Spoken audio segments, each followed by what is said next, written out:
ഈ പൊറോട്ട എന്ന് പറയുന്ന സാധനം ഉണ്ടല്ലോ, അത് മൈദയാണ്, ഹെൽത്തി അല്ല, ഒട്ടും ആരോഗ്യപരമല്ല എന്നാണ് പൊതുജന സംസാരം അല്ലേ? അപ്പോൾ നമുക്ക് ഈ ഒരു പൊറോട്ടയെ വളരെ ഹെൽത്തി ആയിട്ട് കഴിച്ചാലോ?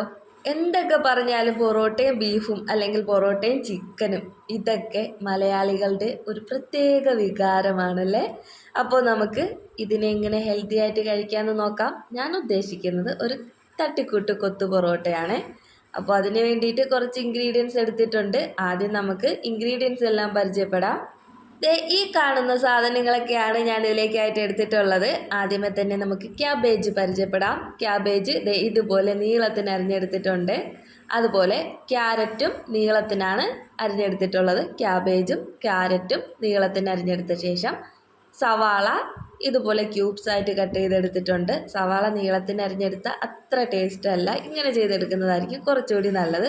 അപ്പോൾ അതും കൂടി ഒന്ന് ശ്രദ്ധിച്ചേക്കണേ. ഒരു ചെറിയ സവാളയാണ്. പിന്നെ വെജിറ്റബിൾസ് നിങ്ങളുടെ ഇഷ്ടാനുസരണം വേറെ ഏതെങ്കിലുമൊക്കെ ചേർക്കാം. ബീൻസ് ചേർക്കാം, ഗ്രീൻ പീസ് വേവിച്ച് ചേർക്കാം, ക്യാപ്സിക്കം ചേർക്കാം. അടുത്തതായിട്ട് ഞാൻ ഇതിലേക്ക് എടുത്തിട്ടുള്ള ഒരു 3-4 ചിക്കൻ പീസസ് ആണ്. അതിൻ്റെ കൂടെ കുറച്ച് ഗ്രേവിയും കൂടി ചേർത്തിട്ടുണ്ട്. ചിക്കൻ കറിയിൽ നിന്ന് എടുത്തിട്ടുള്ളതാണ്. പ്രത്യേകിച്ച് റെഡിയാക്കി എടുക്കണമെന്നുണ്ടെങ്കിൽ ചിക്കനൊക്കെ ഒന്ന് ഫ്രൈ ചെയ്തിട്ട് എടുക്കാം. അടുത്തതായിട്ട് നമ്മുടെ മെയിൻ ഐറ്റം പൊറോട്ട. ഒരെണ്ണം മാത്രമാണ് ഞാനിവിടെ എടുത്തിട്ടുള്ളത്. ഈ ഒറ്റ പൊറോട്ട കൊണ്ട് വളരെ നല്ലൊരു ക്വാണ്ടിറ്റിയിൽ തന്നെ നമുക്കിത് റെഡിയാക്കി എടുക്കാം. പൊറോട്ടയും ഇതുപോലെ നീളത്തിന് കട്ട് ചെയ്തെടുത്തിട്ടുണ്ട്.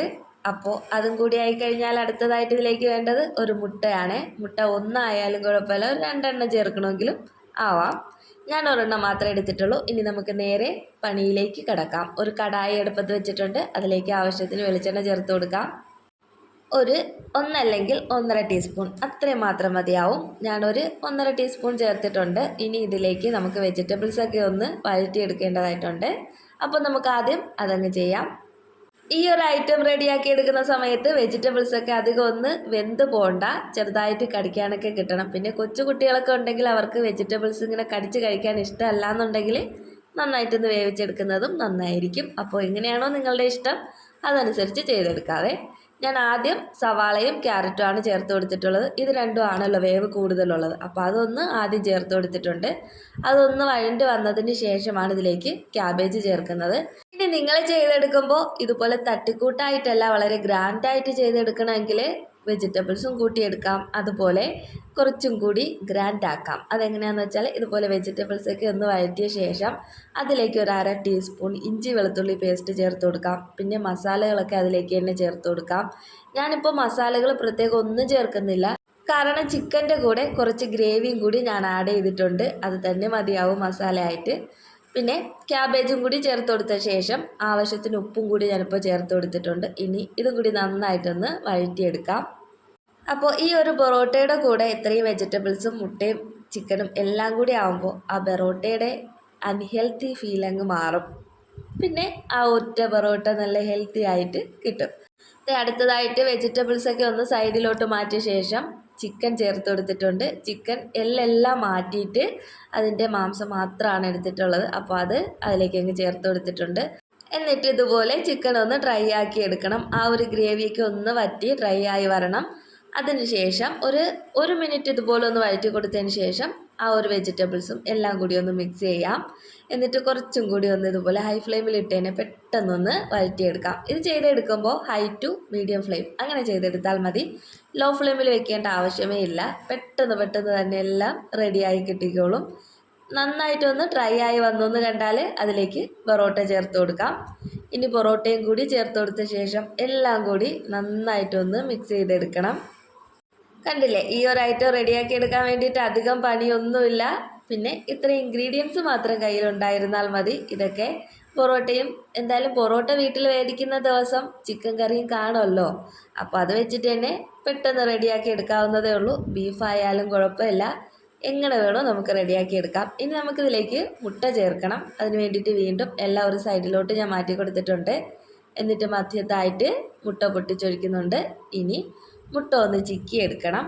ചിക്കിയെടുത്ത ശേഷം വീണ്ടും എല്ലാം കൂടി നന്നായിട്ടൊന്ന് മിക്സ് ചെയ്ത് യോജിപ്പിച്ച് കൊടുക്കാം. അപ്പോൾ ഈ ഒരു ഐറ്റം വീട്ടിലെല്ലാവരും ഒന്ന് പരീക്ഷിച്ച് നോക്കണം.